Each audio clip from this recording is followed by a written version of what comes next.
Mirai cinema సక్సెస్తో ఇప్పుడు Manchu Manoj full జోష్లో ఉన్నారు. ఈ నేపథ్యంలోనే మిరాయి సినిమా సక్సెస్ మీట్లో భాగంగా మంచు మనోజ్ ఎమోషనల్ అయ్యారు. తననే కాదు తన కుటుంబాన్ని కూడా ఈ చిత్ర దర్శకుడు నిలబెట్టాడు అంటూ మంచు మనోజ్ ఎమోషనల్ స్పీచ్ ఇచ్చినటువంటి నేపథ్యంలో ఈ అంశం మీద మనం పూర్తి స్థాయిలో విశ్లేషణ చేసుకుందాం. ప్రస్తుతం మనతో పాటున్నారు ప్రముఖ సామాజికవేత్త, ప్రముఖ రాజకీయ విశ్లేషకులు కృష్ణకుమారి గారు. మేడంతో మాట్లాడదాం. మేడం నమస్తే. నమస్తే. మిరాయి సినిమా సక్సెస్తో ఇప్పుడు మంచు మనోజ్లో ఫుల్ జోష్ అయితే వచ్చింది మేడం. ఇటీవల కాలంలో మంచు మనోజ్ తల్లి ఆవిడ తన ఇంటికి రావడం అది జోషు. ఇప్పుడు మళ్ళీ మిరాయి సినిమా సక్సెస్తో ఫుల్ జోష్లో ఉన్నారు. అందులో భాగంగానే సక్సెస్ మీట్లో ఆయన కొంచెం ఎమోషనల్గా మాట్లాడి కార్తిక్ ఘట్టమనేని అతను తనని తన కుటుంబాన్ని కూడా నిలబెట్టాడు అన్నట్లుగా మంచు మనోజ్ స్పీచ్ ఇచ్చారు. ఏంటి మేడం, దీన్ని ఎలా చూడాలి? ఏది ఏమైనప్పటికీ మంచు మనోజ్ కాలాన్ని జయించాడని చెప్పొచ్చు. ఓకే. ఎందుకంటే అందరూ నమ్మేది ఏంటి, టైం బాగాలేదు అంటారు. ఆ బాగాలేని టయాన్ని బాగుండటగా చేసుకోవడమే జయించడం అంటే, కాలాన్ని జయించడం అంటే. కాలం కలిసి రాలేదు అంటారు. ఏదైనా టైం బాగుండాలి అంటారు. అంటే కాలానికి అంత ప్రాధాన్యత ఉంది. ఆస్తికులు కావచ్చు, నాస్తికులు కావచ్చు, ఎవరికైనా సరే కాలమే ఇప్పుడు మనల్ని నడిపించేదే కాలం కదా. అయితే ఈ కాలం అతనికి ఇప్పుడు ఈరోజు సక్సెస్ అయ్యింది అని చెప్తున్న ఈ కాలం ఏదైతే ఉందో ఇది ఈరోజు ఒక్క రోజులో వచ్చింది కాదు.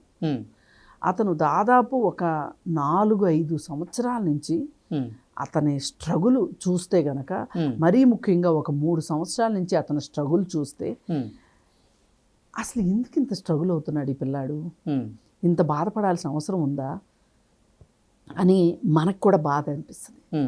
అంటే ఇలాంటి బాధలు ఇంకెవరికి లేవా అని కాదు, ఇతని గురించి మాట్లాడుతున్నాం కాబట్టి చెప్తున్నా. నేను ఇంతకంటే కష్టాలు ఉన్న వాళ్ళని చాలామందిని చూశాను. కానీ అతను ఒకే ఒక్క తల కాస్త దించితే అతని జీవితం వేరేలా ఉండేది. ఈ కష్టాలు ఏమి, ఇప్పుడు మనం మాట్లాడుకున్న కష్టాలు ఏమీ అతనికి ఉండేవి కాదు. ఓకే. ఆ తల దించడం ఏంటి అంటే, ఒక అమ్మాయికి మాట ఇచ్చాడు, ఒక అమ్మాయిని ప్రేమించాడు, ఒక అమ్మాయికి మనం కలిసి ఉందాము అనే ఒక నమ్మకాన్ని కలిగించాడు. ఆ నమ్మకాన్ని కలిగించిన నమ్మకాన్ని అతను ఒమ్ము చేసి ఇచ్చిన మాటను గనక పక్కన పెట్టేసి ఉంటే గనక అతనికి ఇన్ని కష్టాలు ఉండేవి కాదు. ఆయన జీవితం మరోలా ఉండేది. మరోలా అంటే డబ్బుల్లో తొలతూగేవాడు, అదే పూలపాన్ పేయిగా. కానీ అతను ఏం ఆలోచించాడు, నాకు వీటన్నిటికన్నా ఒక అమ్మాయికి ఇచ్చిన మాట ఇంపార్టెంట్. నేను ఒక అమ్మాయికి మాట ఇచ్చాను, పైగా నేను ఏదైతే మాట్లాడతానో దాని మీద నిలబడతాను, మాట మీద నిలబడే మనిషిని నేను. డబ్బుదే ఉంది, డబ్బు నేను ఎప్పటికైనా సంపాదించుకోగలను అనే ఒక ఆత్మధైర్యం ఉంది చూసారా, ఆత్మస్థైర్యం ఉంది చూసారా, అది ఆ విషయంలో మనోజ్కి 100% మార్కులు వేయచ్చు ఆ ఆత్మవిశ్వాసం విషయంలో. ఓకే. ఒకానొక సందర్భంలో నేను కలిసిన పరిస్థితిలో ఆ రోజు అతను మార్నింగ్ కోర్టులో అతనికి కోర్టు ఏంటి, లాయర్లు ఏంటి, చుట్టాలేంటి, తెలిసిన వాళ్ళు ఏంటి, చాలామంది అతన్ని ఓడించాలని చూస్తే ఆ సందర్భంలో అతను కూర్చొని నిరాహార దీక్ష చేసి వచ్చి తర్వాత మళ్ళీ డీజీపీని కలవటానికని చెప్పి వెళ్ళి ఈ పనులన్నీ చేసేసుకుని నా కోసం ఎదురు చూసే టైంలో, అంటే నేను వెళ్తాను అని చెప్పిన దాని టైం లోపల వాళ్ళ వైఫ్ను ఆయన కలిసి బ్యాడ్మింటన్ ఆడుకుంటున్నారు. ఇది ఎవరికి సాధ్యం కాదు. పొద్దున్న అంత అగ్నిగోళం లాంటి పరిస్థితి, ఇంటి ముందు నిరాహార దీక్ష చేస్తూ ఉన్నాడు ఎండలో. అవసరమా? చేసే మనిషి అక్కడి నుంచి ఇంటికి వచ్చి మళ్ళీ పోలీసు బాస్ని కలవటానికని వెళ్ళి వచ్చి బ్యాడ్మింటన్ ఆడుకుంటున్నాడు. నేను అన్నాను, ఏంటిది ఇలా ఎలా చేయగలుగుతున్నావు అంటే, ఈ మధ్యలో కొంచెం బిజినెస్ పని కూడా చూశానమ్మా అని చెప్పాడు. దాని గురించి కూడా మాట్లాడుకున్నాం. ఇప్పుడు నేనేమన్నానంటే, మీరు ఎదుగుతున్న వయసు, ఇప్పుడు కెరీర్ అంతా ముందుంది, ఈ టైంలో ఇలాంటి పంచాయతీలు పెట్టుకోవడం ఎంతవరకు కరెక్టు? ఇప్పుడు మీ ఇద్దరు ఏటికి ఎదురేదాలని సిద్ధపడ్డారు. అలాంటప్పుడు ఇవన్నీ ఈ రోడ్డు మీద పంచాయతీలు ఇవన్నీ అవసరమా మీకు అని నేను అడిగితే అంతవరకేనమ్మా. ఆ నిమిషం తర్వాత ఇక నేను ఆ మూమెంట్లో నేను లేను, అక్కడే ఉన్నాను, అక్కడి నుంచి వచ్చేసాను, నా పనులు నేను చేసుకున్నాను. ఇప్పుడు ఇందాక మీరు వచ్చినప్పుడు నేను నా వైఫ్ హ్యాపీగా ఉన్నాం. మమ్మల్ని ఈ కష్టాలు, ఈ డబ్బులు లేని విషయాలు ఇవన్నీ మమ్మల్ని ఏమీ చేయలేవు. అయిన వాళ్లే శత్రువులుగా మారి కేసులు పెట్టి మమ్మల్ని ఇబ్బంది పెట్టటాలు. నాకు అంతర్గతంగా నాకు తెలుసు నా తల్లి నాతో ఉంది అని. నా తల్లి నా మీద నమ్మకం ఉందని తెలుసు.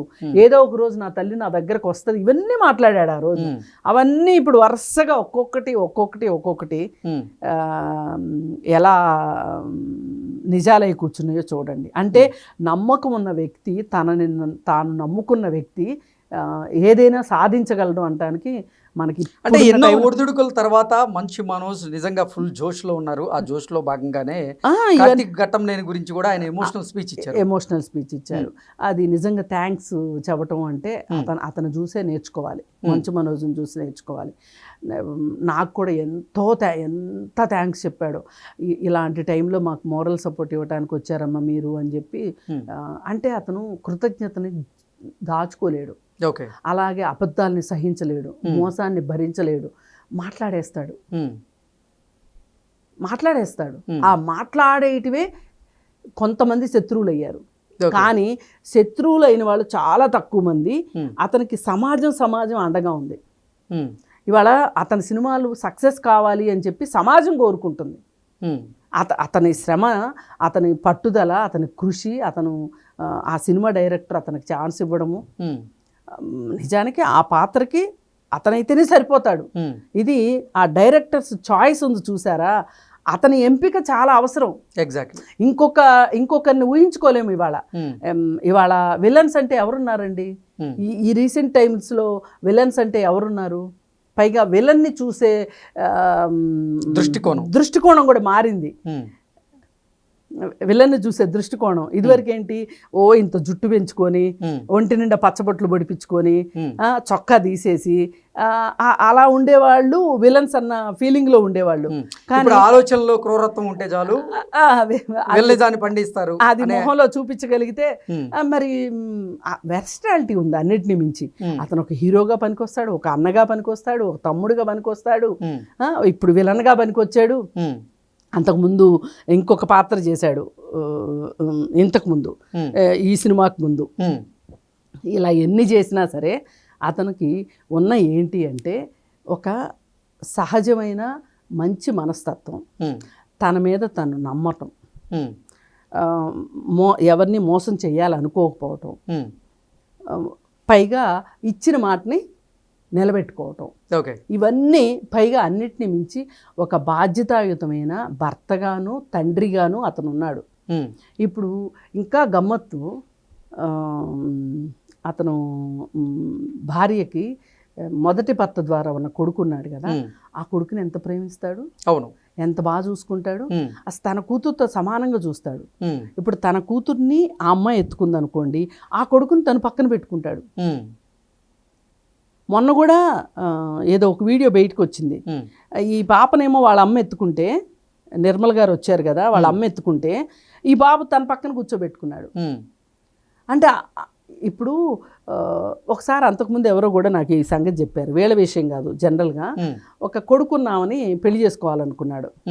అనుకుంటే సరే అంతా మాట్లాడేసుకున్నారు, ఓకే అయిపోయింది, పెళ్లి కూడా అయిపోయింది. అయిపోయిన తర్వాత ఆ అమ్మాయి వాళ్ళ నాన్నగారు అన్నారంట, ఈ బాబు ఎందుకులేండి మీకు, మేము పెంచుకుంటాము, ఈ బాబు బాధ్యత మీకు అడ్డం రాదు, మీ జీవితం మీరు గడపండి అంటే అసలు ఆ బాబు కోసమే ఆమెను పెళ్లి చేసుకుంది అని అన్నాడంట.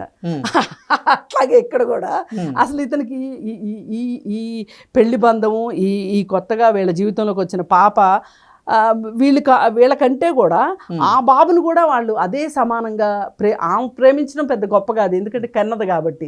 ఇతను ప్రేమించడం గొప్ప విషయం. ఇవన్నీ చూస్తే మనకి మొత్తంగా మనోజ్ యొక్క మనస్తత్వం కనిపిస్తుంది అక్కడ. ఇప్పుడు అందరికీ న్యాయం చేస్తున్నాడు కదా, మాట ఇచ్చినందుకు ఆ అమ్మాయికి ఆ బాబుని చూసుకోవటం కానీ తనకు పుట్టిన పాపని ఇప్పుడు ఆమెకు కొడుకునే అంత బాగా చూసుకునేవాడు రేపు తన కూతుర్ని ఎందుకు చూసుకోడు? పైగా ఇప్పుడు అతనికి సంతోషం ఏంటంటే అన్నింటిని మించి వాళ్ళ అమ్మ వచ్చింది అనేది. ఇలా ఏ రకంగా చూసినా కానీ మంచు మనోజ్ కుటుంబంలో మంచి రోజులు వచ్చాయంటారు.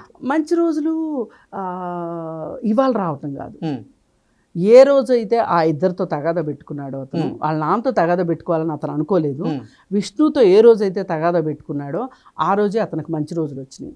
అతనితో తగాదా పెట్టుకోగలిగిన ధీమా ఉంది చూసారా, ధైర్యం ఉంది చూసారా. ఈ ధీమా ధైర్యం లేకపోతే గనక అతని దగ్గరే చేతులు కట్టుకొని అతని దగ్గరే ఒక మేనేజర్ లాగానో లేకపోతే ఒక పరాన్నజీవిలానో బతకాల్సి వచ్చేది విష్ణు ముందు.